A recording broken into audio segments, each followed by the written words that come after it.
संध्याकाळची वेळ होती. आकाशात हलकसं केशरी रंगाचं आभाळ पसरलं होतं.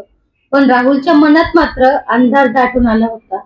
तो ऑफिसमधून घरी येत होता, पण त्याच्या मनात एकच प्रश्न सतत फिरत होता.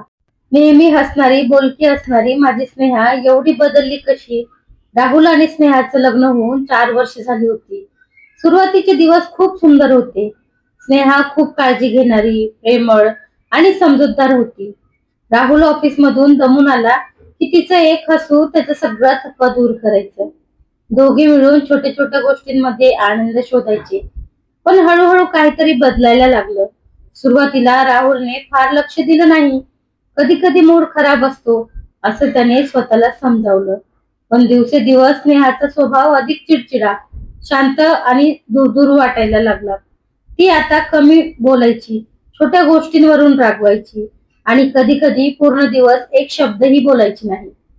त्या दिवशी राहुल घरी पोहोचला. दरवाजा उघडला आणि आत गेला. घरात शांतता होती. टीव्ही बंद, स्वयंपाकघरात काही आवाज नाही. तो हळूच हॉलमध्ये गेला. तर स्नेहा खिडकीजवळ बसून बाहेर बघत होती. स्नेहा, काय झालं? सगळं ठीक आहे ना? राहुलने विचारलं. ती क्षणभर त्याच्याकडे पाहिली आणि पुन्हा बाहेर बघायला लागली. हो, सगळं ठीक आहे, ती हलक्या आवाजात म्हणाली. राहुलला तिच्या आवाजातलं रिकामेपण जाणवलं. तो तिच्या जवळ बसला. तू आधीसारखी राहिली नाहीस स्नेहा. काहीतरी आहे जे तू मला सांगत नाहीस. ती काही क्षण शांत राहिली. मग अचानक तिच्या डोळ्यात पाणी आलं. तुला खरंच वाटतं सगळं ठीक आहे? ती अचानक विचारली. राहुल गोंधळला. म्हणजे? राहुल, तू कधी माझ्याकडे लक्ष दिलंस का? मी दिवसभर काय करते, मला काय वाटतं, मी कशी आहे, हे तू कधी विचारलंस? राहुल थोडा चिडला. मी काम करतो स्नेहा. आपल्या घरासाठी सगळं काही तर देतोय ना मी. हो, पैसा देतोयस, पण वेळ, प्रेम, साथ. तिचा आवाज आता थरथरत होता. त्या क्षणी राहुलला जाणवलं की ही फक्त स्नेहाची चिडचिड नाही, तर तिच्या मनात साचलेलं दुःख आहे. स्नेहाने पुढे बोलायला सुरुवात केली. सुरुवातीला तू खूप वेळ द्यायचास मला. आपण बोलायचो, हसायचो. पण आता तू फक्त फोनमध्ये, कामात आणि मी मी एकटीच राहते दिवसभर. राहुल शांत झाला. त्याला आठवलं, खरंच तो आता फार वेळ देत नव्हता. ऑफिसचं काम, मित्र, मोबाईल आणि स्नेहा हळूहळू त्याच्यापासून दूर जात होती. मी तुला सांगायचा प्रयत्न केला होता, पण तू कधी ऐकलंच नाहीस, स्नेहा म्हणाली. त्या रात्री राहुल झोपलाच नाही. तो विचार करत बसला. मी खरंच इतका बदललो का? मी तिची काळजी घेणं सोडलं का? दुसऱ्या दिवशी सकाळी राहुलने एक निर्णय घेतला. तो ऑफिसला गेला नाही. स्नेहासाठी तिचा आवडता नाश्ता बनवला. स्नेहा उठली तेव्हा तिला आश्चर्य वाटलं. आज ऑफिस नाही का? तिने विचारलं. आज माझ्यासाठी महत्वाचा काम आहे, राहुल हसत म्हणाला.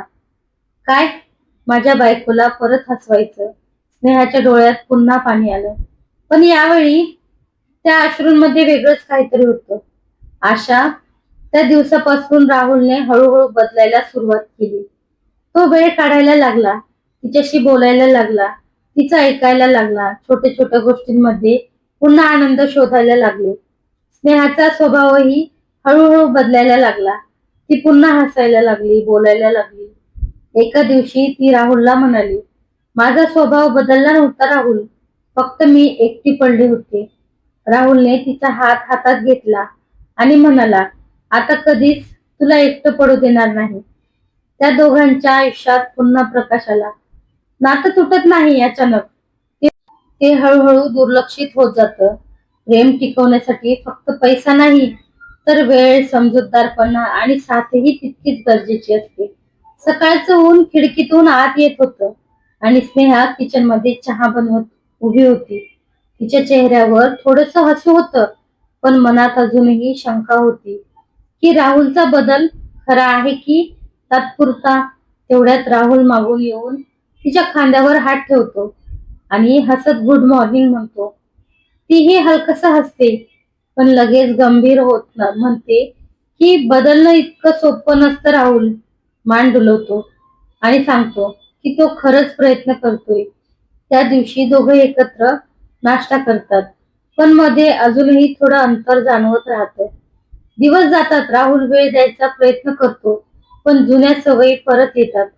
एके रात्री तो पुन्हा उशिरा घरी येतो आणि स्नेहा दुखवते. ती म्हणते, पुन्हा उशीर, आणि राहुल कामाचं कारण देतो. पण ती म्हणते, तू पुन्हा मला विसरत चाललायस. यावरून दोघांमध्ये वाद होतो. राहुल म्हणतो, तो प्रयत्न करतोय, पण स्नेहा सांगते की प्रयत्न फक्त बोलण्यात दिसतोय, कृतीत नाही. त्या रात्री दोघेही शांत झोपतात, पण मनात ताण असतो.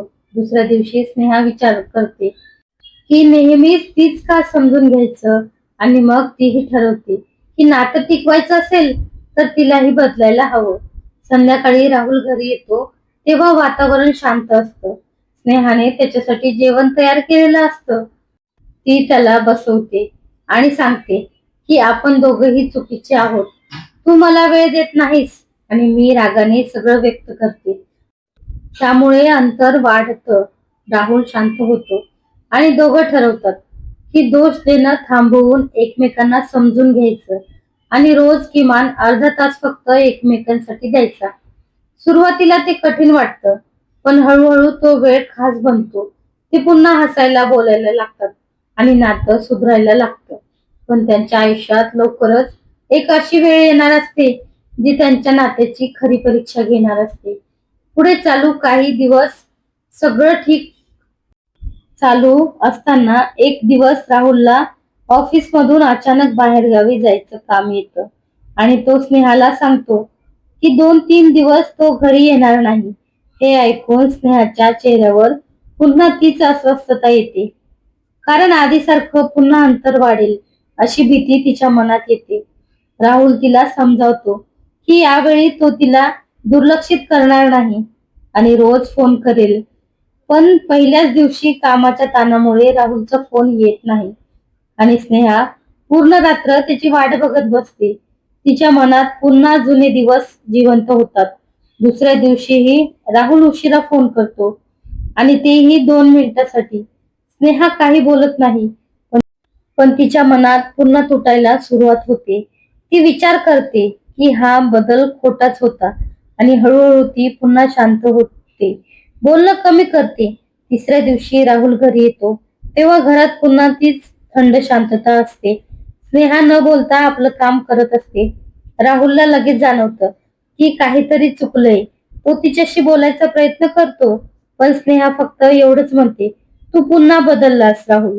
हे ऐकून राहुल थांबतो आणि पहिल्यांदाच तो स्वतःला पूर्णपणे दोष देतो. तो शांतपणे तिच्या समोर बसतो आणि म्हणतो, यावेळी चूक माझीच आहे, पण मी पळून जाणार नाही. तो तिचा हात धरतो आणि सांगतो की काम महत्वाचं आहे, पण तू त्यापेक्षा जास्त महत्वाची आहेस. आणि यावेळी तो त्याच्या कृतीतून दाखवायला सुरुवात करतो. तो ऑफिसचं काम कमी करतो, वेळ ठरवतो आणि तिच्यासोबत वेळ घालवतो. हळूहळू स्नेहाचा विश्वास परत येऊ लागतो. पण यावेळी ती लगेच बदलत नाही, कारण तिच्या मनात जखम अजून ताजी असते. राहुल हार मानत नाही. तो रोज छोट्या छोट्या गोष्टींनी तिचा विश्वास जिंकायचा प्रयत्न करतो आणि एक दिवस स्नेहा शांतपणे त्याला म्हणते, मला पुन्हा विश्वास ठेवायला वेळ लागेल. राहुल हसत म्हणतो, मी थांबायला तयार आहे.